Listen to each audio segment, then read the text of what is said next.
Hello, everybody. Dr. Chris Hoff here. Time for another kitchen table talk. And today we are talking about how to say goodbye. So, it can be argued that we live in a culture where we have lost the ability or have never had been taught how to say goodbye. So, I see many clients who seek my help and talk of relationships that have experienced a cutoff, or those that are in the dating scene speak often about how ghosting is now a regular part of that. I'm sure many of you have maybe experienced some of that. And therapists that I train and supervise often talk about how clients will often disappear without a word, only to reemerge at some later date. And I've often interpreted these as phenomena, or this phenomena, as a difficulty to say goodbye. Now, some may say, Chris, well, isn't it just it's because therapist and client isn't a good fit, or that kind of thing? But I would say that oftentimes, yes, but oftentimes these clients that do disappear often reemerge either a short time later or a long time later in the future. And even just yesterday, I had a client tell me, I hate goodbyes. So why is this? Well, it could be for a myriad of reasons. Why are we not good at saying goodbye? I think something has to do with the fact in our culture here in the global north, we have lost our understanding of rites of passage, which goodbye could be considered very much a rite of passage. So why is saying goodbye so hard? I suppose it's because it's very similar to maybe experiencing a death. And as we talked about in an earlier video, our culture is not very good at dealing with death. And in many ways, goodbyes require us to lean into difficult discomfort, depending upon the relationship, the weight of the relationship.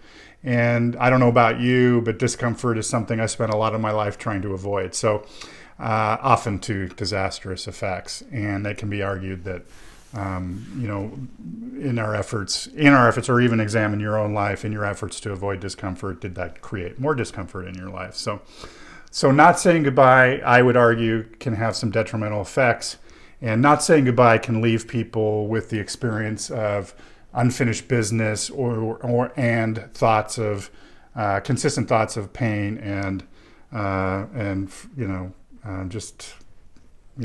unfinished business. So, I'm not here to tell you how to say goodbye, actually, but I do maybe can offer some helpful kind of structure to a goodbye. And I'm going to go back to the description of a rite of passage.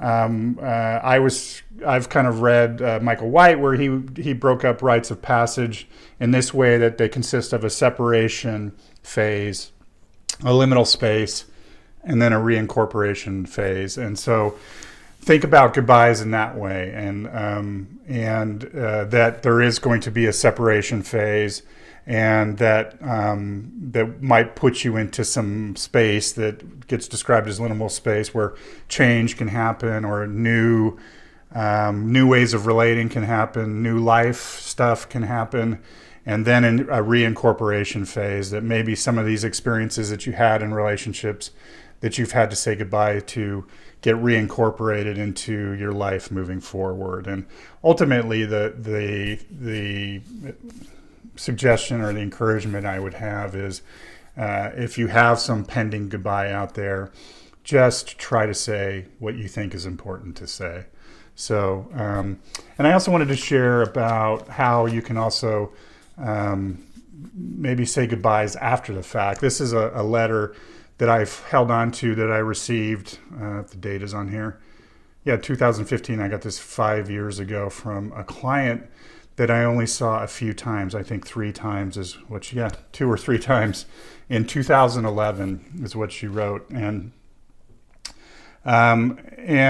she acknowledged the fact that oftentimes people might leave your life as a therapist and you don't know what happened to them. And she actually gave me the gift of writing me this letter and telling me that she just wanted to let me know how her story ended, and that I was impactful in her life. And I'm going to read from it just a little bit. So I just wanted to let you know how this story has ended up going.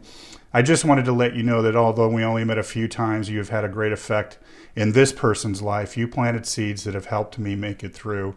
And this is a letter I still hold on today. So when I'm feeling not so great about my own work, or if I'm feeling doubtful about how helpful I am, I can kind of return to this letter and remember that that I'm okay. I'm doing okay. And in her effort to kind of give me a proper goodbye, I think was really profound, and it still has profound effects on my life. And like I said, I still carry it to this day, and will always carry it with me. So, so if you're one more time, if there's somebody you feel like you need to say goodbye to, know that there is going to be a separation. It might require you to step into some liminal space, which can be uncomfortable, but with an understanding that you will reincorporate in some way. And also that sometimes goodbyes aren't permanent. They're just temporary, they're seasonal. But anyway, if you have one of those things pending, say what you need to say. And you never know what you might do for somebody. So that's it for me. Hope you're enjoying your coffee today. And this has been another edition of Kitchen Table Talks. I'm Dr. Chris Hoff. As always, peace. Thanks for watching.